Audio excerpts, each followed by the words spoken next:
Panca. Sebelah kiri Oh. sedikit. Makasih pimpinan.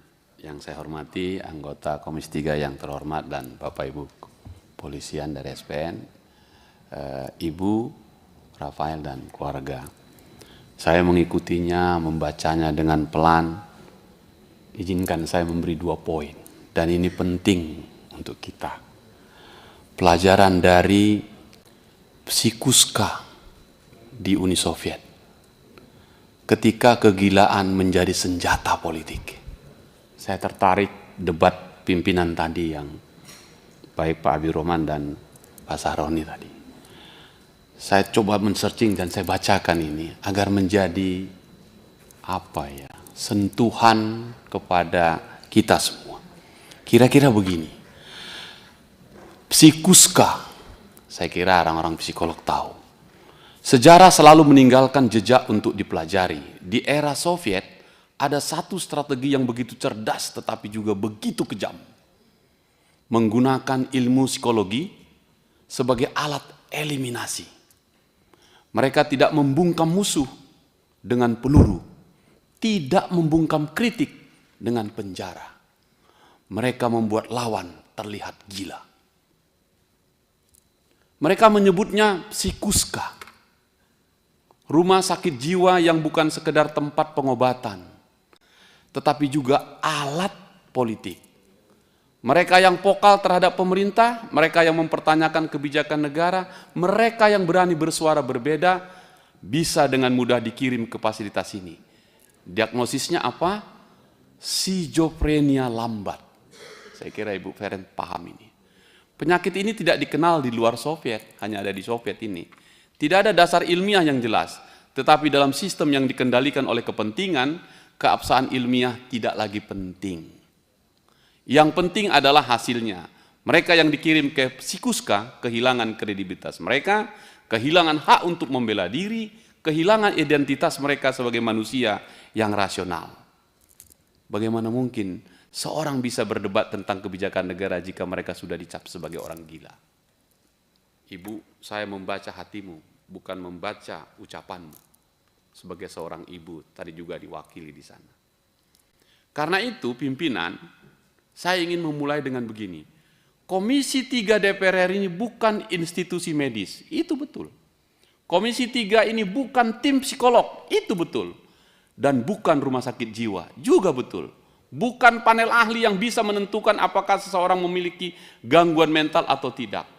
Kami tidak memiliki legal standing untuk menilai benar atau salah hasil pemeriksaan kejiwaan seorang siswa SPN Polda Jabar. Itu ranah profesionalisme medis yang semestinya berpegang teguh pada kaidah ilmiah objektif. Kita hormati. Tetapi kami semua memiliki moral standing untuk menilai baik dan buruknya suatu sistem. Izinkan pimpinan saya bilang, dalam kali ini sistem ini buruk sekali.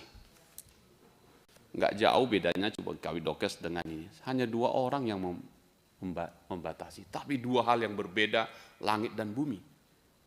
Yang mengakibatkan korban itu.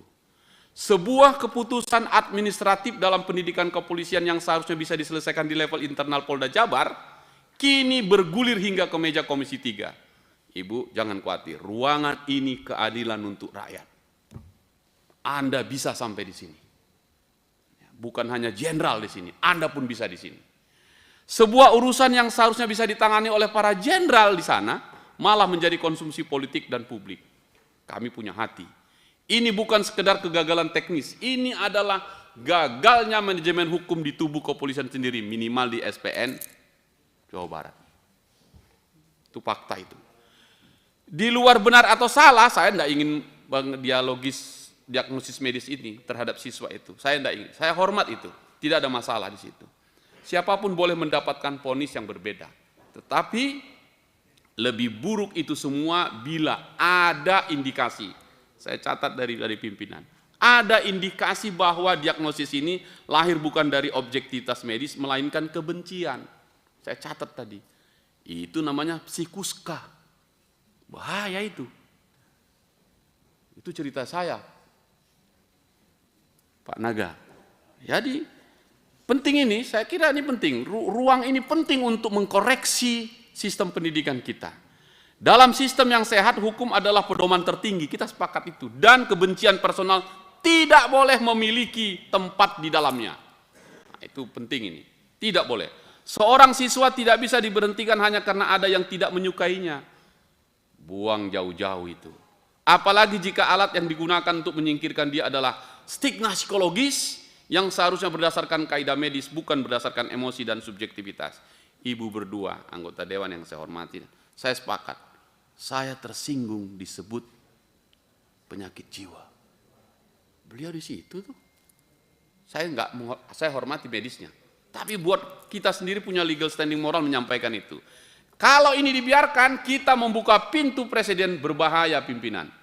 Bahwa siapapun bisa dijatuhkan bukan karena kesalahannya, tapi karena ada yang merasa terganggu kehadirannya, apalagi bawa nama bapaknya. Apa salah bapaknya? Hari ini seorang siswa SPN diberhentikan dengan dalih mengalami gangguan jiwa. Besok siapa lagi? Bisa saja seorang perwira yang jujur diberhentikan dengan alasan yang sama. Si Kuska lagi. Buang jauh-jauh ini. Maka ini bukan lagi sekedar kasus individu ini, pimpinan. Ini adalah ujian bagi integritas kepolisian. Benar dan salah dalam perkara ini bukan ranah Komisi 3 untuk menilai. Betul itu. Tapi buruk dan baiknya sistem ini, itu sudah sangat jelas. Buruk. Jadi mari kita akhiri absurditas ini. Biarkan prosedur yang membuktikan, tetapi baik dan buruk kita sudah bisa menilai sekarang. Dan karena itu, saya setuju Jenderal, mantan Wakapolri sahabat kami. Maka propamlah jawabannya. Tetap kami hormati SPN, kita hormati hasilnya. Propam harus turun tangan, tidak untuk membela siapapun, tetapi untuk memastikan bahwa kepolisian masih berjalan di atas prinsip hukum dan bukan atas dasar kebencian. Karena jika polisi saja tidak bisa mendapatkan keadilan di dalam institusinya sendiri, siapa yang bisa menjamin keadilan itu? Selamat datang Propam, silahkan koreksi putusanmu, kami tunggu. Putusan yang patut Propam, saya kira menjawab ketidakadilan ini. Terima kasih pimpinan. Terima kasih, Mbak Hinca. Sikus